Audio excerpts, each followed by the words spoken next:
The Old Man and the Sea.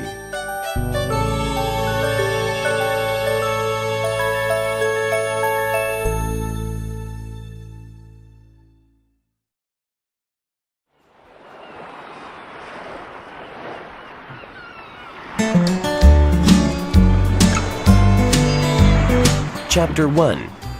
The Worst Kind of Luck. He was an old man who fished alone in a skiff in the Gulf Stream, and he had gone 84 days without catching a fish.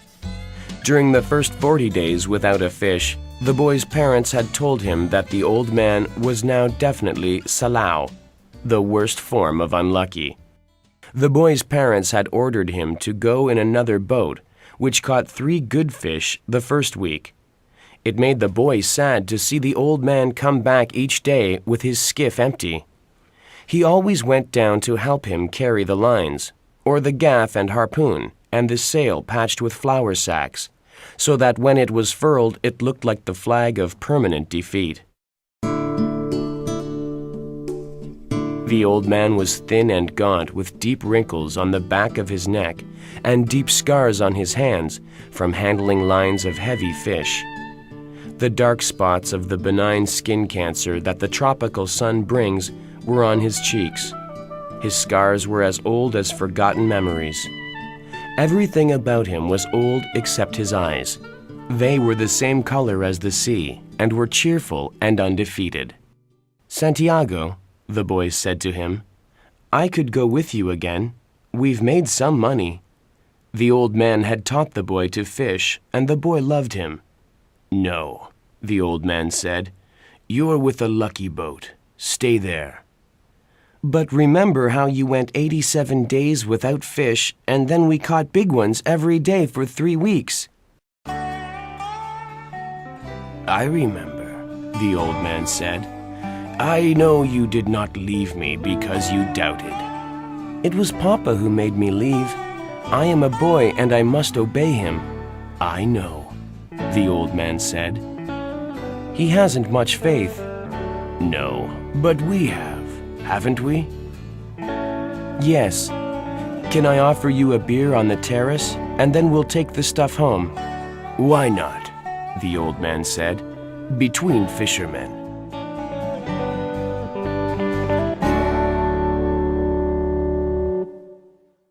They sat on the terrace, and many of the fishermen made fun of the old man, but he was not angry.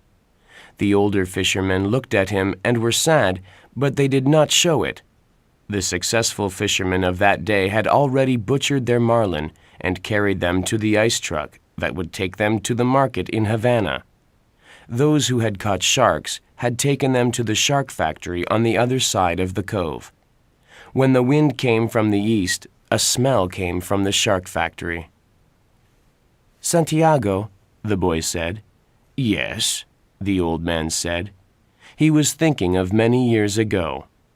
"Can I go out and get sardines for you tomorrow?" "No. Go and play baseball. I can still row, and Rogelio will throw the net." "I would like to go.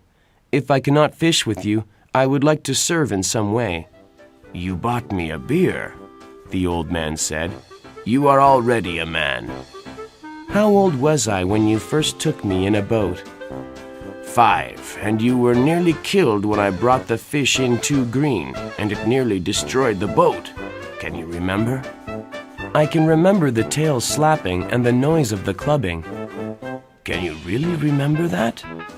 "I remember everything from when we went together." The old man looked at him with his confident, loving eyes. "If you were my boy, I'd take you out," he said. "But you are your father's and your mother's, and you are in a lucky boat." "May I get the sardines? I know where I can get 4 baits, too." "I have mine left from today." "Let me get 4 fresh ones." "1," the old man said. His hope and his confidence had never left him. "2," the boy said. "2," the old man agreed. "You didn't steal them?" "I would," the boy said, "but I bought these." "Thank you," the old man said. "Tomorrow is going to be a good day with this current." He was too simple to wonder when he had attained humility, but he knew it carried no loss of pride. "Where are you going?" the boy asked. "Far out. I want to be out before it is light." "Are you strong enough now for a truly big fish?" "I think so, and there are many tricks." "Let us take the stuff home," the boy said, "so I can get the cast net and go after the sardines." They picked up the things from the boat. The old man carried the mast on his shoulder, and the boy carried the wooden box with the fishing gear. They walked to the old man's shack and went in through its open door. The shack was made of the tough part of the royal palm called guano. In the shack there was a bed, a table, one chair, and a place on the dirt floor to cook with charcoal.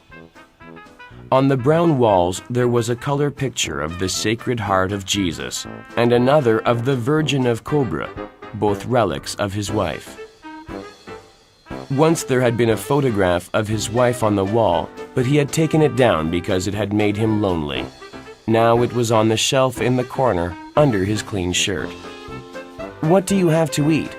the boy asked. "A pot of yellow rice with fish. Do you want some?" "No, I will eat at home. Do you want me to make a fire?" "No, I will make it later on." "May I take the cast net?" "Of course." There was no cast net, and the boy remembered when they had sold it. But they went through this fiction every day. There was no pot of yellow rice and fish, and the boy knew this too. 85 is a lucky number," the old man said. "How would you like to see me bring one in that weighed over 1,000 pounds? "I'll get the cast net and go for sardines. Will you sit in the sun in the doorway?" "Yes. I have yesterday's paper, and I will read about baseball." The boy did not know whether yesterday's paper was fiction too, but the old man brought it out from under the bed. "Perico gave it to me at the bodega," he explained. "I'll be back when I have the sardines. I'll keep yours and mine together on ice, and we can share them in the morning. When I come back, you can tell me about baseball. Now keep warm, old man. Remember, we are in September," the boy said. "The month when the great fish come," the old man said. "Anyone can be a fisherman in May." "I'm going for the sardines now," the boy said. When the boy came back, the old man was asleep in the chair and the sun was down. The boy took the old army blanket off the bed and spread it over the back of the chair and over the old man's strange but powerful shoulders. His shirt had been patched so many times that it was like a sail. The old man's head was very old, and with his eyes closed, there was no life in his face. He was barefoot. The boy left him there, and when he came back, the old man was still asleep. "Wake up, old man," the boy said. The old man opened his eyes, and for a moment he was coming back from a long way away. Then he smiled. "What have you got?" he asked. "Supper," said the boy. "We're going to have supper." "I'm not very hungry." "Come on and eat. You can't fish and not eat." "What are we eating?" "Black beans and rice, fried bananas, and some stew." The boy had brought them in a metal container from the terrace. "That's very kind of you," the old man said. "Should we eat?" "I've been asking you to," the boy told him gently. "I didn't want to open the container until you were ready." "I'm ready now," the old man said. "I only need time to wash." Where did he wash? The boy thought. The village water supply was 2 streets down the road. I must have water here for him, and soap and a towel. Why am I so thoughtless? I must get him another shirt and a jacket for the winter, and some sort of shoes, and another blanket. "Your stew is excellent," the old man said. "Tell me about baseball," the boy asked him. "In the American League, it is the Yankees, as I said," the old man said happily. "They lost today," the boy told him. "That means nothing. The great DiMaggio is himself again." They have other men on the team. Naturally, but he makes the difference, the old man said. Do you remember when he used to come to the terrace? I wanted to take him fishing, but I was too timid to ask him. Then I asked you to ask him, and you were too timid. I would like to take the great DiMaggio fishing. They say his father was a fisherman. Maybe he was as poor as we are and would understand. I used to sail on a big ship that went to Africa, and I have seen lions on the beaches in the evening. I know. You told me. Should we talk about Africa or about baseball? Baseball. Tell me about the great John Jota McGraw, the boy said. He used to come to the terrace sometimes in the older days, but he was rough and harsh-spoken when he drank too much. Who is the greatest manager really, Luke or Mike Gonzalez? I think they are equal. And the best fisherman is you? No, I know others that are better. Que va, the boy said. There are many good fishermen and some great ones, but there is only you. Thank you. You make me happy. I hope no fish will come along so great that he will prove us wrong. There is no such fish if you are still strong as you say. I may not be as strong as I think, the old man said, but I know many tricks, and I have resolution. You ought to go to bed now so that you will be fresh in the morning. Good night, then. I will wake you in the morning. You're my alarm clock, the boy said. Age is my alarm clock, the old man said. Why do old men wake so early? Is it to have longer days? I don't know, the boy said. All I know is that young boys sleep late and hard. Sleep well, old man. They had eaten with no light on the table.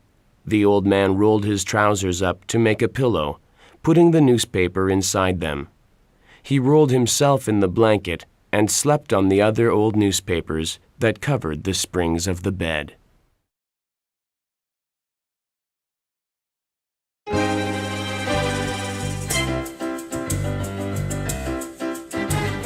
Chapter 2. Far Out to Sea.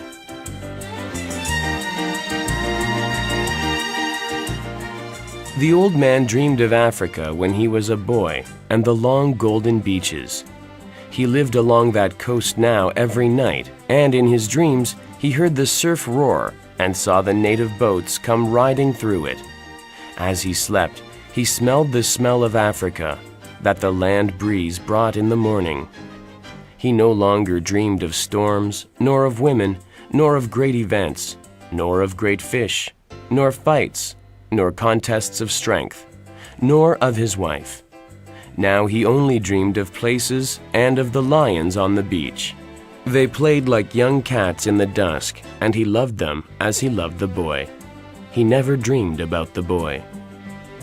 He woke up, looked out the open door at the moon, and unrolled his trousers and put them on. He went up the road to wake the boy. The door of the house where the boy lived was unlocked, and the old man opened it and walked in quietly. He took hold of the boy's foot gently and held it until the boy woke and turned and looked at him. The old man nodded, and the boy took his trousers from the chair by the bed and, sitting on the bed, pulled them on. The old man went out the door, and the boy came after him. He was sleepy, and the old man put his arm across his shoulders and said, "I am sorry." "Que va," the boy said. "It is what a man must do." They walked down the road to the old man's shack, and all along the road, in the dark, barefoot men were moving, carrying the masts of their boats. When they reached the old man's shack, the boy took the rolls of line in the basket, the harpoon and gaff, and the old man carried the mast with the furled sail on his shoulder. "Do you want coffee?" the boy asked. "We'll put the gear in the boat and then get some." They had coffee from condensed milk cans at an early morning place that served fishermen. "How did you sleep, old man?" the boy asked. He was waking up now, although it was still hard for him to leave his sleep. "Very well, Manolin," the old man said. "I feel confident today." "So do I," the boy said. "Now I must get your sardines and mine and your fresh baits." "I'll be right back," the boy said. "Have another coffee. We have credit here." The old man drank his coffee slowly. It was all he would have all day, and he knew that he should drink it. For a long time now, eating had bored him, and he never carried a lunch. He had a bottle of water in the bow of the skiff, and that was all he needed for the day. The boy was back now with the sardines and the 2 baits, and they went down to the skiff, feeling the pebbled sand under their feet. They lifted the skiff and slid her into the water. "Good luck, old man." "Good luck," the old man said. He fitted the rope lashings of the oars onto the thole pins, and leaning forward, he began to row out of the harbor in the dark. There were other boats going out to sea, and the old man heard the dip and push of their oars, even though he could not see them. The old man knew he was going far out, and he left the smell of the land behind and rowed out into the clean early morning smell of the ocean. In the dark, the old man could feel the morning coming, and as he rowed, he heard the sound of flying fish leaving the water. He was very fond of flying fish, as they were his principal friends on the ocean. He was sorry for the birds, especially the small, delicate, dark terns that were always flying and looking and almost never finding. And he thought, the birds have a harder life than we do, except for the robber birds and the heavy, strong ones. Why did they make birds so delicate and fine as those sea swallows when the ocean can be so cruel? She is kind and very beautiful, but she can be so cruel. He always thought of the sea as la mar, which is what people call her in Spanish when they love her. Sometimes those who love her say bad things about her, but they always speak of the sea as though she were a woman. Some of the younger fishermen, who had motorboats, speak of her as el mar, which is masculine. They speak of her as a contestant, or a place, or even as an enemy. But the old man always thought of her as feminine, and as something that gave or withheld great favors. And if she did wild or wicked things, it was because she could not help them. The moon affects her as it does a woman, he thought. He was rowing steadily, and it was no effort for him. Today I'll row out where the schools of Bonita and Albacore are, and maybe there will be a big one with them.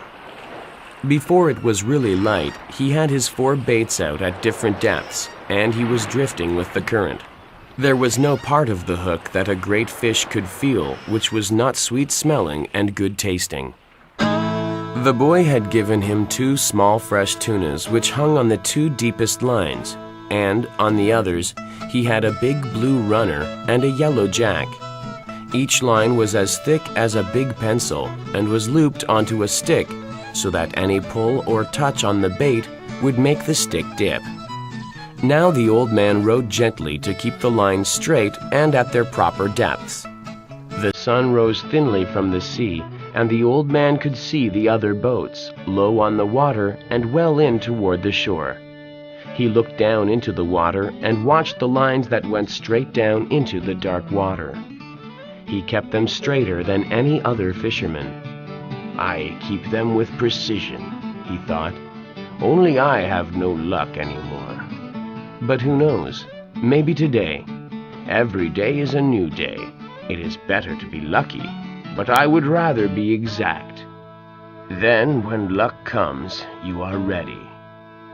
Just then he saw a man-of-war bird with his long black wings circling in the sky ahead of him. He made a quick drop and then circled again. He's got something, the old man said aloud. He's not just looking. Dolphin, the old man said aloud. big dolphin. As the old man watched, a small tuna rose in the air, turned, and dropped into the water. Another and another rose, and they were leaping in long jumps after the bait. After a while, the stern line became taut under his foot. He dropped his oars and felt the weight of the small tuna's shivering pull. He could see the blue-black of the fish in the water as he pulled it in. The old man hit him on the head for kindness and kicked him under the stern. "Albacore," he said aloud. "He'll make a beautiful bait." He did not remember when he first started talking to himself. Probably when the boy had left him, but he did not remember. The sun was hot now, and the old man felt it on the back of his neck, and felt the sweat trickle down his back as he rowed. Just then, watching his lines, he saw one of the projecting green sticks dip sharply. "Yes," he said. "Yes." And he moved his oars inside the boat. He reached out for the line and held it delicately between the thumb and forefinger of his right hand. Then it came again. This time it was a tentative pull, and he knew exactly what it was. 100 fathoms below, a marlin was eating the sardines that covered the point of the hook. This far out, he must be huge, he thought. Eat them, fish. Please eat them. He felt the light, delicate pull, and then a harder pull when a sardine's head must have been more difficult to break from the hook. Then there was nothing. "Come on," the old man said aloud. "Just smell them. Aren't they lovely? Eat them now, and then there is the tuna. Don't be shy, fish. Eat them." Then he felt something hard and unbelievably heavy. It was the weight of the fish, and he let the line slip down, down, down. Now he was ready. He had 3 40-fathom coils of line in reserve, as well as the coil he was using. "Eat it a little more," he said. "Eat it well." Eat it so that the point of the hook goes into your heart and kills you, he thought. Come up easy and let me put the harpoon into you. Are you ready? Have you been at the table long enough? "Now!"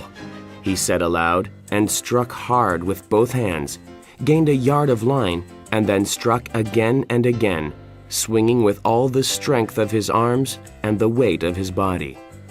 Nothing happened. The fish just moved away slowly, and the old man could not raise him an inch. The boat began to move slowly toward the northwest. The fish moved steadily, and they traveled slowly on the calm water. "I wish I had the boy," the old man said aloud. "I'm being towed by a fish. I must hold him all I can and give him the line when he wants it. Thank God he is traveling and not going down." 4 hours later, the fish was still swimming out to sea, towing the skiff, and the old man was still braced solidly with the line across his back.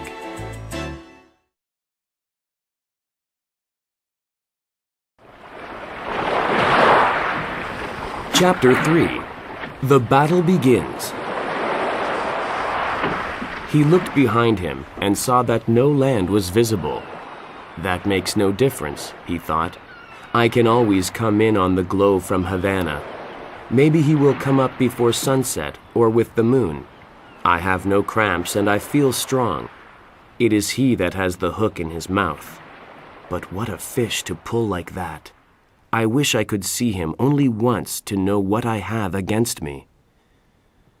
The fish never changed his course. It was cold after the sun went down. He tied the sack that covered the bait box around his neck so that it hung down over his back, and he cautiously worked it down under the line that was across his shoulders now. I can do nothing with him, and he can do nothing with me, he thought. Once he stood up and urinated over the side of the skiff and looked at the stars and checked his course. They were moving more slowly now, and the glow of Havana was not so strong, so he knew the current must be carrying them eastward. I wonder how the baseball came out in the Grand Leagues today, he thought. It would be wonderful to do this with a radio. Think of what you are doing. You must do nothing stupid. Then he said aloud, I wish I had the boy to help me and to see this. No one should be alone in their old age, he thought, but it is unavoidable. I must remember to eat the tuna before he spoils, in order to keep strong. Remember, you must eat him in the morning, he said to himself. During the night, 2 porpoise came around the boat, and he could hear them rolling and blowing. They are good, he said. They play and make jokes and love one another. They are our brothers, like the flying fish. Then he began to pity the great fish that he had hooked. He is wonderful and strange, and who knows how old he is, he thought. Never have I had such a strong fish, nor one who acted so strangely. Perhaps he is too wise to jump. He could ruin me by jumping. But what a great fish he is, and what he will bring in the market if the flesh is good. He took the bait like a male, and he pulls like a male, and his fight has no panic in it. I wonder if he has any plans, or if he is just as desperate as I am. I wish the boy were here, he said aloud, and settled himself against the bow, and felt the strength of the great fish through the line he held across his shoulders. My choice was to go out to find him beyond all people in the world. Now we are joined together, and no one to help either one of us. The fish made a surge that pulled him down on his face and made a cut below his eye. The blood ran down his cheek a little way, but it coagulated and dried before it reached his chin, and he worked his way back to the bow and rested against the wood. I wonder why he made that surge, he thought.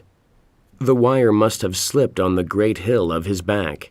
Certainly his back cannot feel as bad as mine does, but he cannot pull this skiff forever, no matter how great he is. Fish, he said softly aloud, I'll stay with you until I am dead. When the sun had risen further, the old man realized that the fish was not getting tired.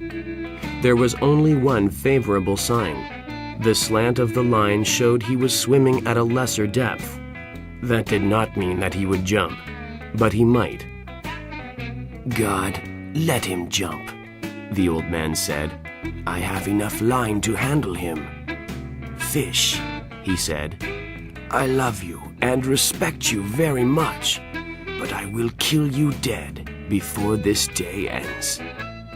A small bird came toward the skiff from the north. He was a warbler, and the old man could see he was very tired. He flew around the old man's head and rested on the line. How old are you? The old man asked the bird. Is this your first trip? The bird was very tired, and he teetered on the line as his delicate feet gripped it. Take a good rest, small bird, he said. Then go and take your chance like any man or bird or fish. Just then, the fish gave a sudden lurch that pulled the old man down to the bow and would have pulled him overboard if he had not braced himself and given some line. The bird flew away, and he felt the line carefully with his right hand and noticed his hand was bleeding. Shifting the weight of the line to his left shoulder and kneeling carefully, he washed his hand in the ocean. The cut was in the working part of his hand. He knew he would need his hands before this was over, and he did not like to be cut before it started. Now, he said, I must eat the small tuna. He knelt down and found the tuna under the stern. He put one knee on the fish and cut strips of dark red meat from the back of the head to the tail. I don't think I can eat an entire one, he said. He could feel the steady, hard pull of the line, and his left hand was cramped. What kind of a hand is that? He said. Cramp then if you want. Make yourself into a claw.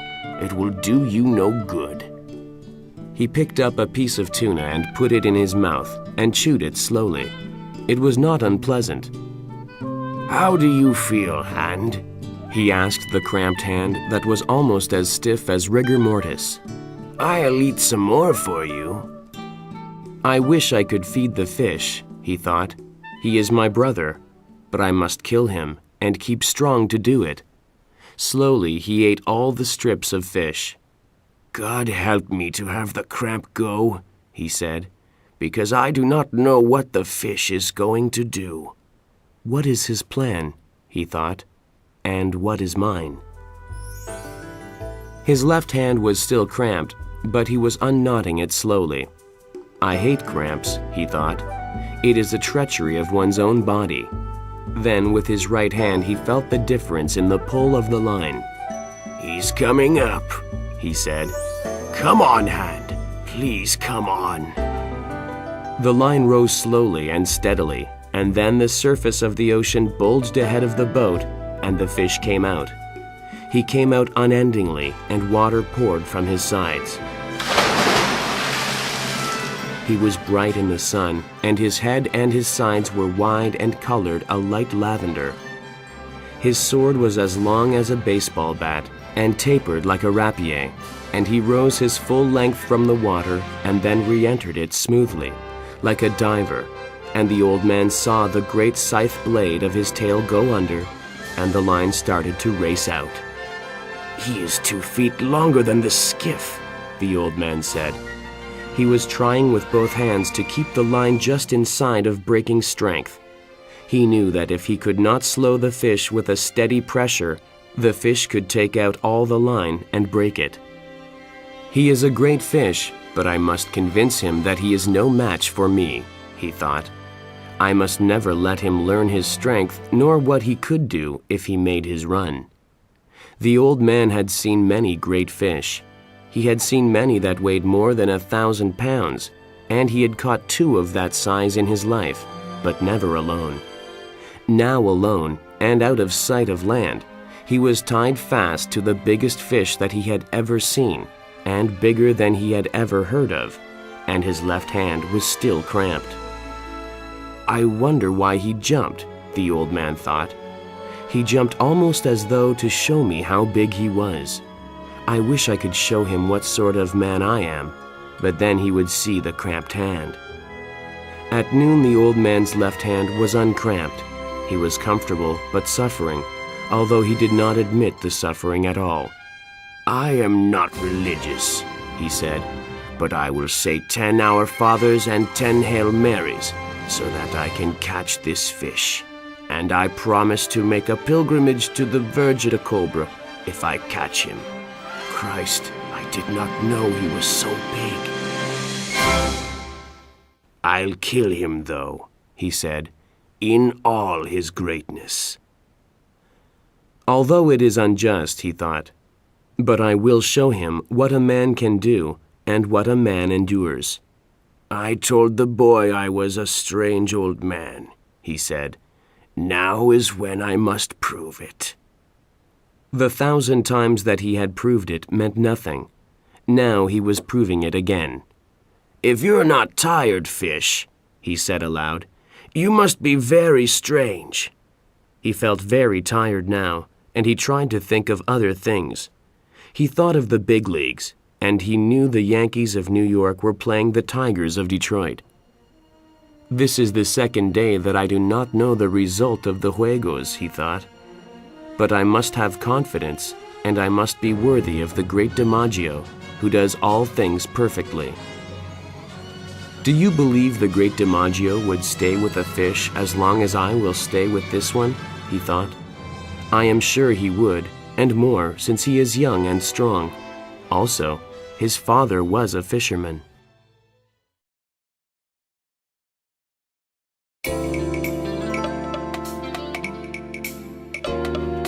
Chapter 4.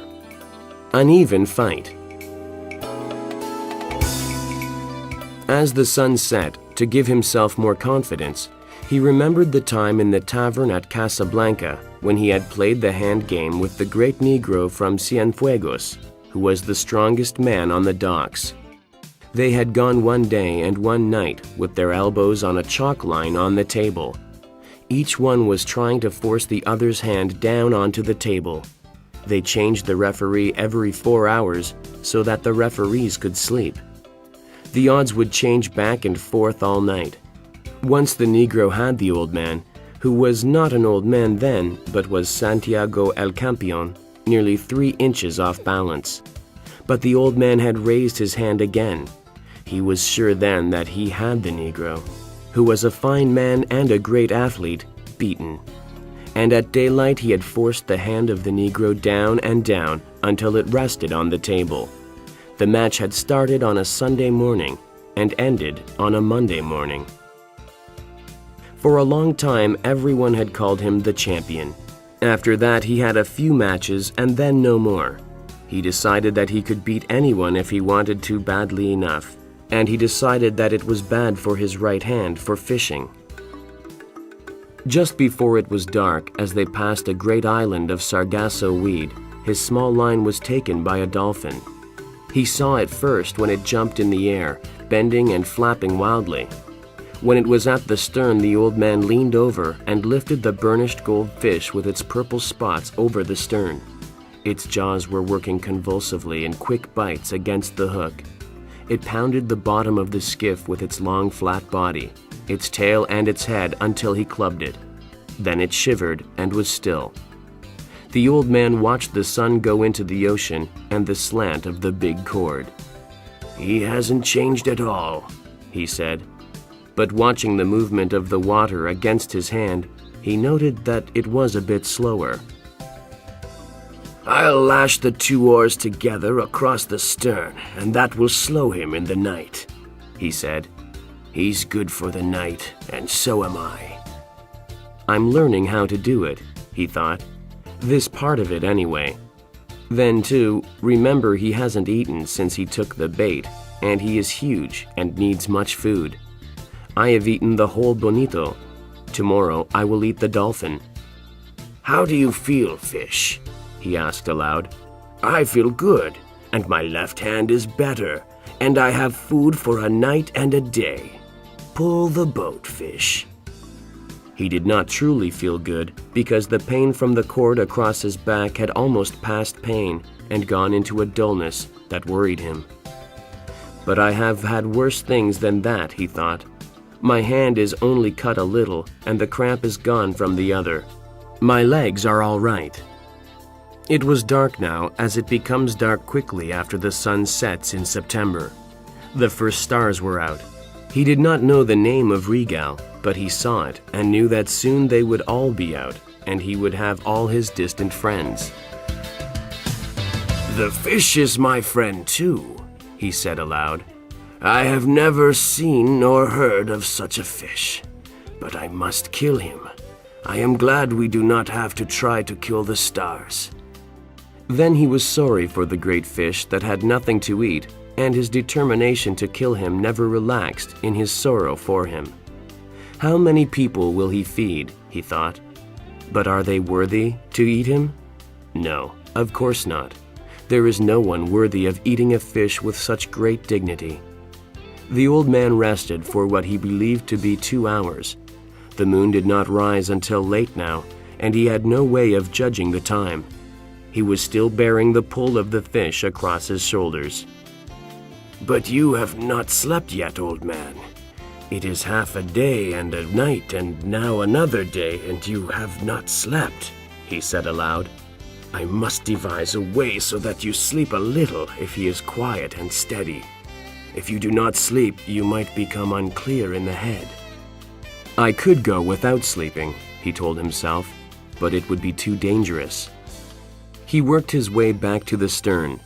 The stars were bright now, and he saw the dolphin clearly, and he pushed the blade of his knife into his head and pulled him out from under the stern.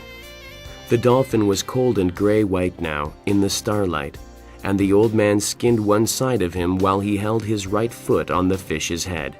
Then he skinned the other side and cut fillets. He leaned over the side and put his hand in the water. The flow of the water against it was less strong. "He is tired or he is resting.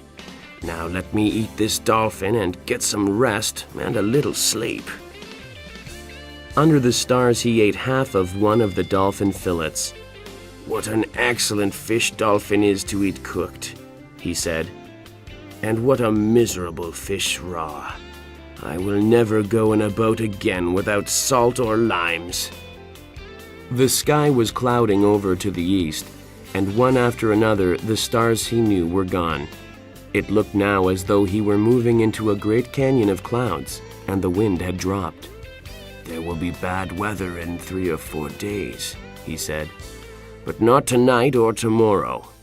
Rig now to get some sleep, old man, while the fish is calm and steady." The moon had been up for a long time, but he slept on, and the fish pulled on steadily, and the boat moved into the tunnel of clouds.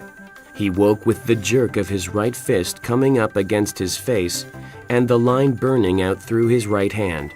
He could not feel the line with his left hand, but he braked all he could with his right, and the line rushed out. Finally, his left hand found the line, and he leaned back against it, and now it burned his back and his left hand. His left hand was taking all the strain, and it was cutting badly.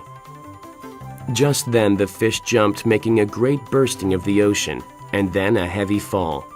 Then he jumped again and again, and the boat was going fast, although line was still racing out, and the old man was raising the strain to the breaking point. He had been pulled down tight onto the bow, and his face was in the cut slice of dolphin, and he could not move. "This is what we waited for," he thought. "So now let us take it. Make him pay for the line. Make him pay for it." He could not see the fish's jumps, but only heard the breaking of the ocean and the heavy splash as he fell. The speed of the line was cutting his hands badly, but he had always known this would happen. If the boy were here, he would wet the coils of line, he thought. Yes, if the boy were here. The line went out, but it was slowing now, and he was making the fish earn each inch of it. Now he got his head up from the wood and out of the slice of fish that his cheek had crushed. He was on his knees, and then he rose to his feet. He was giving line, but more slowly all the time. I wonder what started him so suddenly. Could it have been hunger that made him desperate, or was he frightened by something in the night? Maybe he suddenly felt fear, but he was such a calm, strong fish, and he seemed so fearless and so confident. It is strange. "You'd better be fearless and confident yourself, old man," he said. The old man held him with his left hand and stooped down and scooped up water in his right hand to get the crushed dolphin flesh off his face. He was afraid that it might nauseate him and cause him to vomit and lose his strength. He washed his right hand in the water and then let it stay in the salt water while he watched the first light come before the sunrise. He's headed almost east, he thought. That means he is tired and going with the current. Soon he will have to circle. Then our true work begins. After he judged that his right hand had been in the water long enough, he took it out and looked at it. "It is not bad," he said, "and pain does not matter to a man." He took hold of the line carefully so that it did not fit into any of the fresh line cuts, and shifted his weight so that he could put his left hand into the sea on the other side of the skiff. "You did not do so badly for something worthless," he said to his left hand, "but there was a moment when I could not find you." Why was I not born with 2 good hands, he thought. Perhaps it was my fault in not training the left one properly, but God knows he had enough chances to learn. He did not do so badly in the night though, and he has cramped only once. If he cramps again, let the line cut him off. The sun was rising for the 3rd time since he had set out to sea, when the fish started to circle. "It is a very big circle," he said, "but he is circling." I must hold all I can, he thought. The strain will shorten his circle each time. Perhaps in an hour I will see him. Now I must convince him, and then I must kill him. But the fish kept on circling slowly, and the old man was wet with sweat and tired deep into his bones 2 hours later. But the circles were much shorter now, and from the way the line slanted he could tell the fish had risen steadily while he swam. For an hour the old man had been seeing black spots before his eyes, and the sweat salted his eyes and salted the cut under his eye and on his forehead. He was not afraid of the black spots. Twice, though, he had felt faint and dizzy, and that had worried him. "I cannot fail and die on a fish like this," he said. "Now that I have him coming so beautifully, God help me endure.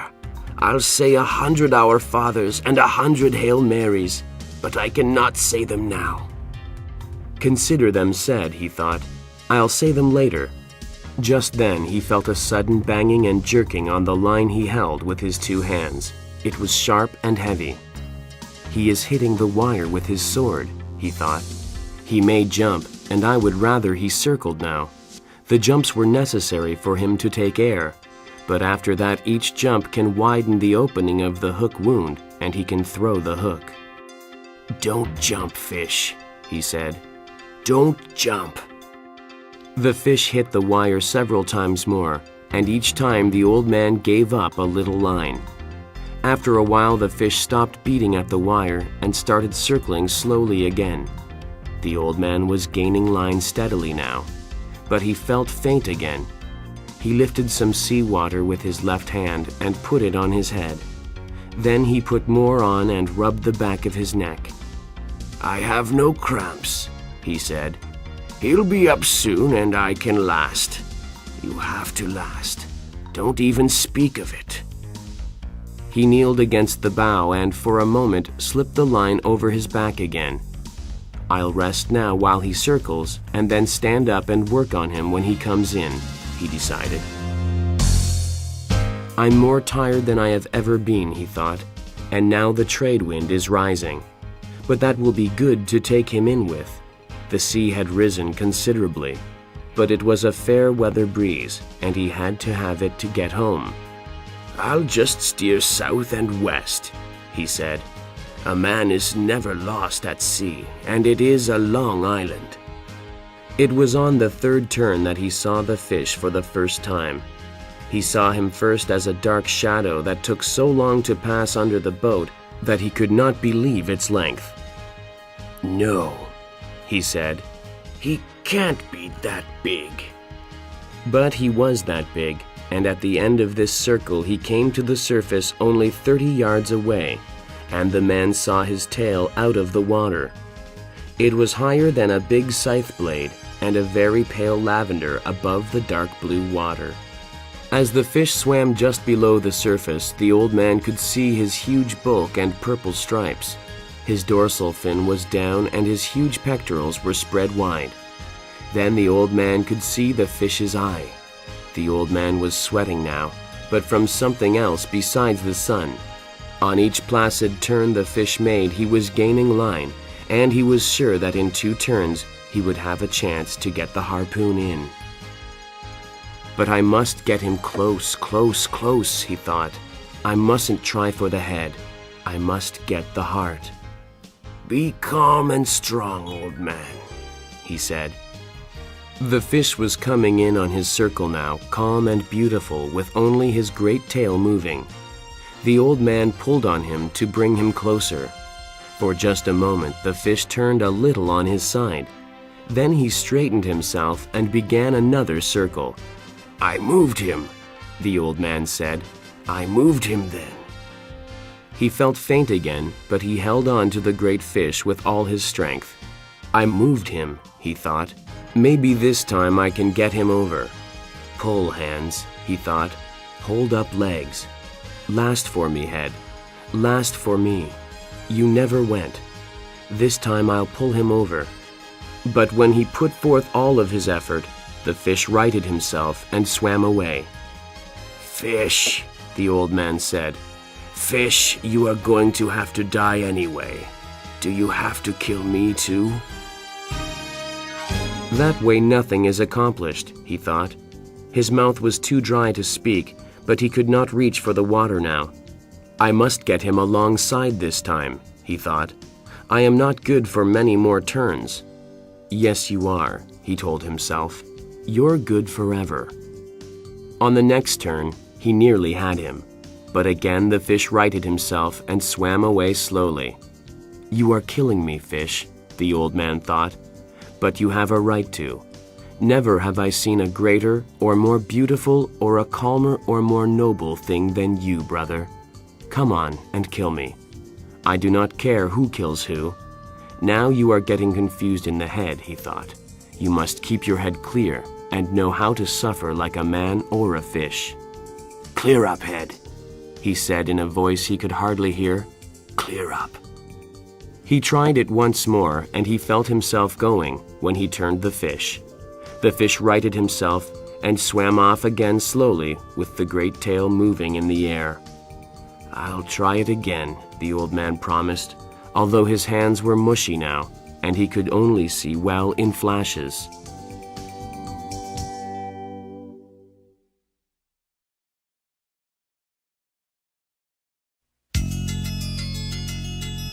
Chapter 5. Shark Attack. He took all his pain and what was left of his strength and his long-gone pride, and he put it against the fish's agony. The fish came over onto his side and swam gently and started to pass the boat.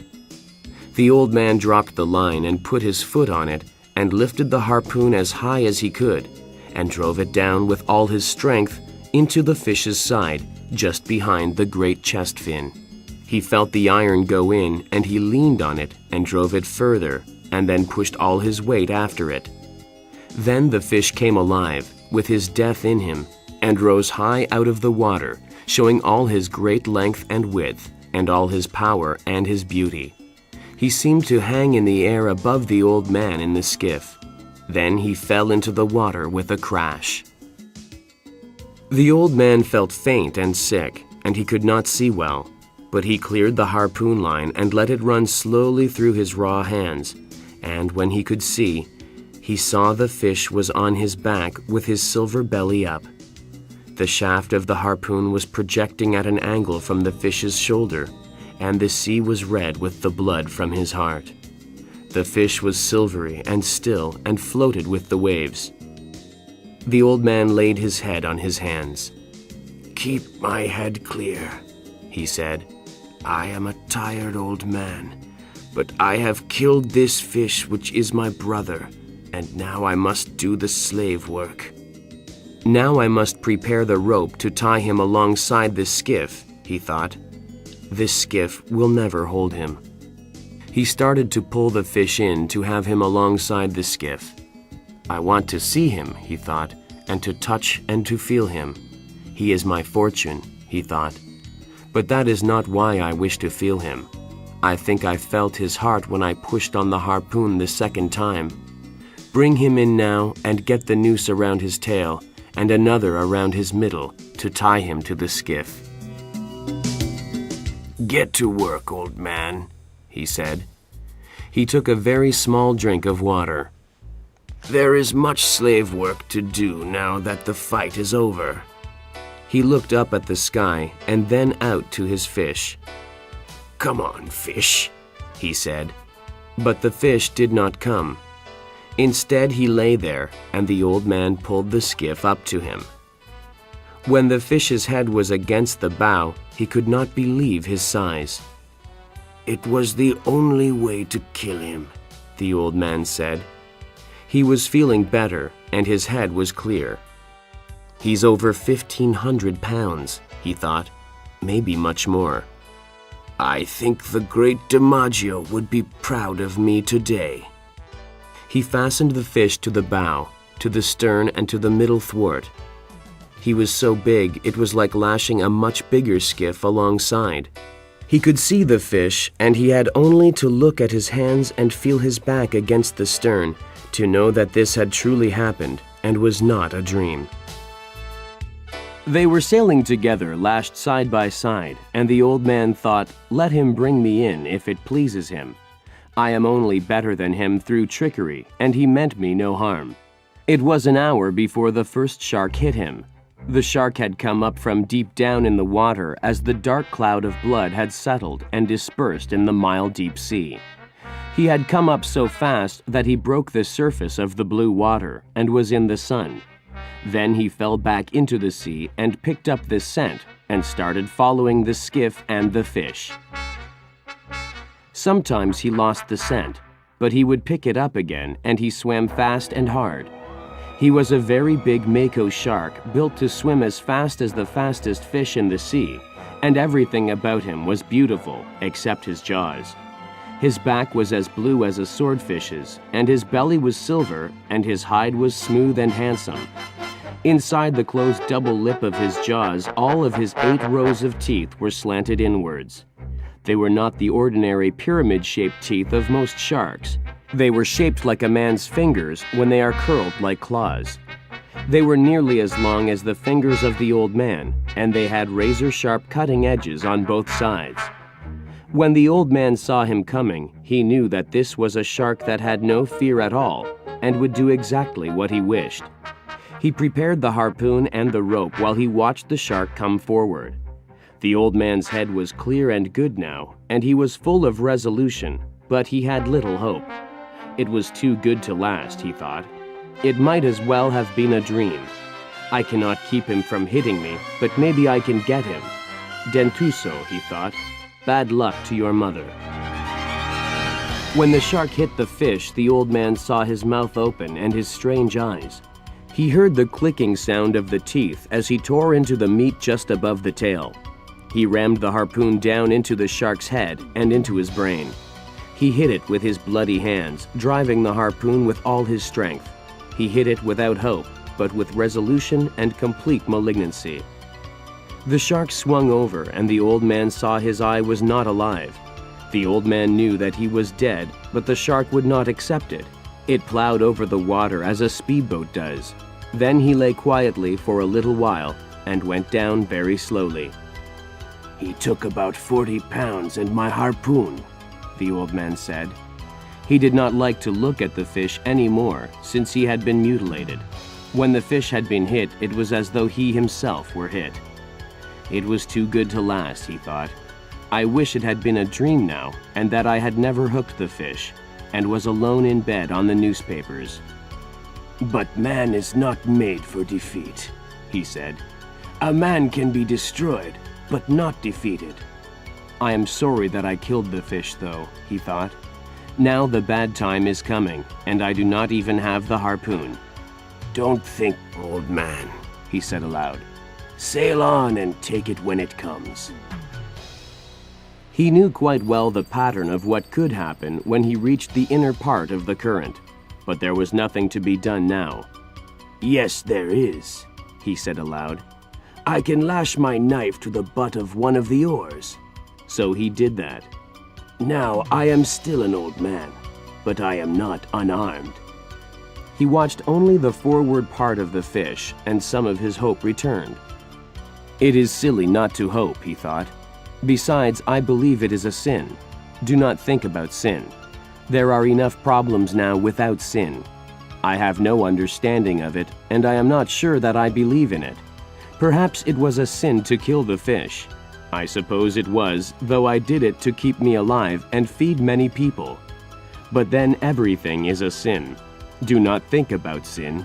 You were born to be a fisherman. You did not kill the fish only to keep alive and to sell for food, he thought. You killed him for pride, and because you are a fisherman. You loved him when he was alive, and you loved him after. If you love him, it is not a sin to kill him. Or is it more? But you enjoyed killing the dentuso, he thought. I killed him in self-defense, the old man said aloud. And I killed him well. Besides, he thought, everything kills everything else in some way. Fishing kills me exactly as it keeps me alive. The boy keeps me alive. I must not deceive myself too much.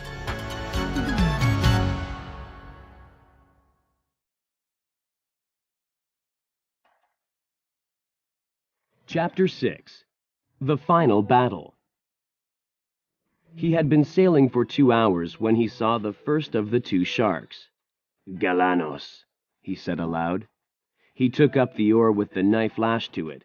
He lifted it as lightly as he could, because his hands rebelled at the pain, and he watched the sharks come. They were hateful sharks, bad-smelling scavengers as well as killers, and when they were hungry they would bite at an oar or the rudder of a boat. Aye, The old man said. Galanos. Come on, Galanos. They came. One turned and went out of sight under the skiff, and the old man could feel the skiff shake as he jerked and pulled on the fish. The other watched the old man with his yellow eyes, and then came in fast to hit the fish where he had already been bitten.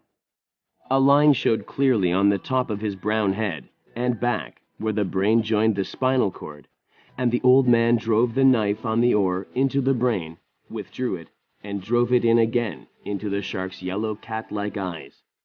The shark let go of the fish and slid down, swallowing what he had taken as he died. When he saw the other shark, he leaned over the side and punched him. The blow hurt his hands and his shoulder, but the shark came up fast with his head out, and the old man hit him squarely in the center of his flat-topped head. The old man withdrew the blade and punched the shark exactly in the same spot again. The old man stabbed him in his left eye, but the shark still hung there. No?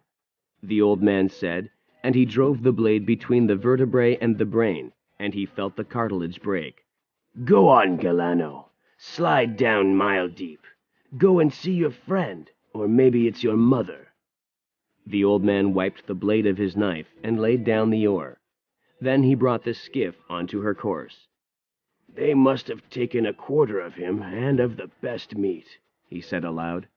I wish it were a dream, and that I had never hooked him. I'm sorry about it, fish. It makes everything wrong. He stopped, and he did not want to look at the fish now.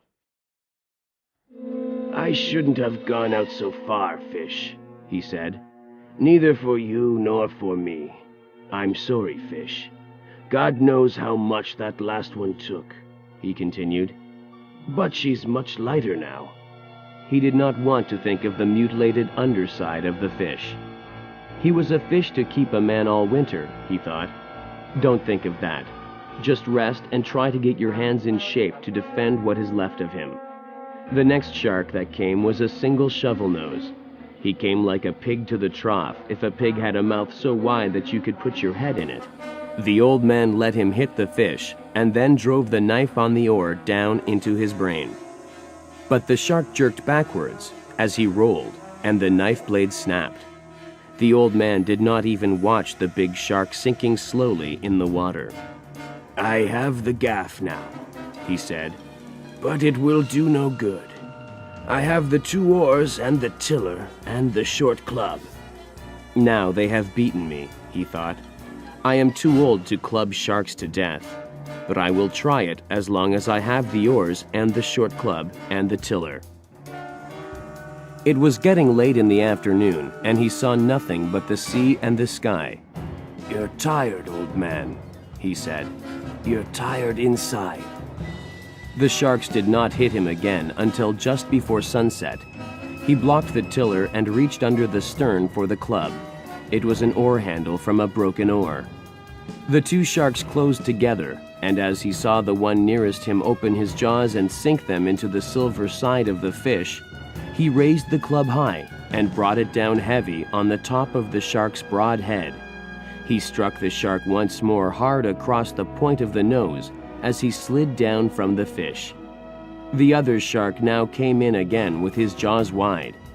The old man could see pieces of the meat of the fish spilling white from the corner of his jaws. He swung at him and hit only the head, and the shark looked at him and tore the meat loose. The old man swung the club down on him again. Come on, Galano, the old man said. Come in again. The shark came in, and the old man hit him as he shut his jaws. He hit him solidly and from as high up as he could raise the club. This time he felt the bone at the base of the brain, and he hit him again in the same place. The old man watched, but neither shark returned. He did not want to look at the fish. He knew that half of him had been destroyed. The sun had gone down while he had been fighting the sharks. It will be dark soon, he said. Then I should see the glow of Havana. If I am too far to the east, I will see the lights of one of the new beaches." He could not talk to the fish anymore, because the fish had been ruined too badly. Then something came into his head. "Half fish," he said. "Fish that you were. I am sorry that I went too far out. I ruined us both. But we have killed many sharks, you and I, and ruined many others. How many did you ever kill, old fish? You do not have that spear on your head for nothing." "I have half of him," he thought. "Maybe I'll have the luck to bring the forward half in. I should have some luck." "No," he said. "You violated your luck when you went too far outside." "Don't be silly," he said aloud. "You may have much luck yet. I'd like to buy some if there were any place they sell it," he said. What could I buy it with? He asked himself. Could I buy it with a lost harpoon and a broken knife and 2 bad hands? "You might," he said. "You tried to buy it with 84 days at sea. They nearly sold it to you, too." He saw the reflected glare of the lights of the city at what must have been around 10 o'clock at night. He steered inside of the glow, and he thought that now, soon, he must hit the edge of the stream. "Now it is over," he thought. "They will probably hit me again. But what can a man do against them in the dark without a weapon? I hope I do not have to fight again," he thought. But by midnight he fought, and this time he knew the fight was useless. They came in a pack. He clubbed desperately at what he could only feel and hear, and he felt something seize the club, and it was gone. He jerked the tiller free from the rudder, and beat and chopped with it, holding it in both hands, and driving it down again and again. One came, finally, against the head itself, and he knew that it was over. He swung the tiller across the shark's head. He swung it once and twice and again. The shark let go and rolled away. That was the last shark of the pack that came. There was nothing more for them to eat. The old man could hardly breathe now, and he felt a strange taste in his mouth. It was coppery and sweet, and he was afraid of it for a moment. He spat into the ocean and said, "Eat that, Galanos." He knew he was beaten now, finally, and without remedy. He put the sack around his shoulders and put the skiff on her course. He had no thoughts nor any feelings of any kind. He only noticed how lightly and how well the skiff sailed now that there was no great weight beside her. He could feel he was inside the current now, and he could see the lights of the beach along the shore. When he sailed into the little harbor, the lights of the terrace were out, and he knew everyone was in bed. He pulled the boat up, and then he stepped out and tied her to a rock. He took the mast out of its step and furled the sail and tied it. Then he put the mast on his shoulder and started to climb. It was then that he knew the depth of his tiredness. He stopped and looked back and saw the white naked line of the fish's backbone and the dark mass of the head with the bill and all the nakedness in between. He started to climb again, and at the top he fell and lay for some time with the mast across his shoulder. He tried to get up, but it was too difficult, and he sat there with the mast on his shoulder. Finally, he put the mast down and stood up. He picked the mast up and put it on his shoulder and started up the road. He had to sit down 5 times before he reached his shack. Inside the shack, he leaned the mast against the wall. In the dark, he found a water bottle and took a drink. Then he lay down on the bed. He pulled the blanket over his body and he slept face down on the newspapers with his arms out straight and the palms of his hands up. He was asleep when the boy looked in the door in the morning. The boy saw the old man's hands and he started to cry. He went out very quietly to get some coffee, and all the way down the road he was crying. Many fishermen were around the skiff looking at what was lashed beside it, and one was in the water, his trousers rolled up, measuring the skeleton. The boy did not go down. He had been there before, and one of the fishermen was looking after the skiff for him. "How is he?" One of the fishermen shouted. Sleeping!" the boy called. He did not care that they saw him crying. "Let no one disturb him." "He was 18 feet from nose to tail," the fisherman who was measuring him called. "I believe it," the boy said. He went into the terrace and asked for a can of coffee. "Hot and with plenty of milk and sugar in it." "Anything more?" "No. Afterwards I will see what he can eat." "What a fish it was," the proprietor said. "There has never been such a fish. Tell him how sorry I am." "Thanks," the boy said. The boy carried the hot can of coffee up to the old man's shack and sat by him until he woke. Finally, the old man woke. "Don't sit up," the boy said. "Drink this." He poured some of the coffee in a glass. The old man took it and drank it. "They beat me, Manolin," he said. "They truly beat me." "He didn't beat you, not the fish." "No, truly. It was afterwards." "Pedrico was looking after the skiff and the gear. What do you want done with the head?" "Let Pedrico chop it up to use in fish traps." "And the spear?" "You keep it if you want it." "I want it," the boy said. "Now we must make our plans about the other things." "Did they search for me?" "Of course, with Coast Guard and with planes." "The ocean is very big, and a skiff is small and hard to see," the old man said. He noticed how pleasant it was to have someone to talk to, instead of speaking only to himself and to the sea. "I missed you," he said. "What did you catch?" "One the first day, one the second, and two the third." "Very good." "Now we can fish together again." "No. I am not lucky. I am not lucky anymore." "The hell with luck," the boy said. "I'll bring the luck with me." "What will your family say?" "I do not care. I caught 2 yesterday, but we will fish together now, for I still have much to learn. You get your hands well, old man." "I know how to care for them. In the night I spat something strange and felt something in my chest was broken." "Get that well too," the boy said. "Lie down, old man. I will bring you your clean shirt and something to eat." "Bring any of the papers of the time that I was gone," the old man said. "You must get well fast, for there is much that I can learn, and you can teach me everything. How much did you suffer?" "Plenty," the old man said. "I'll bring the food and the papers," the boy said. "Rest well, old man. I will bring something from the drugstore for your hands." As the boy went out the door and down the road, he was crying again. That afternoon there was a party of tourists at the terrace, and looking down in the water among the empty beer cans and dead barracudas, a woman saw a great long white spine with a huge tail at the end that lifted and swung with the tide. "What's that?"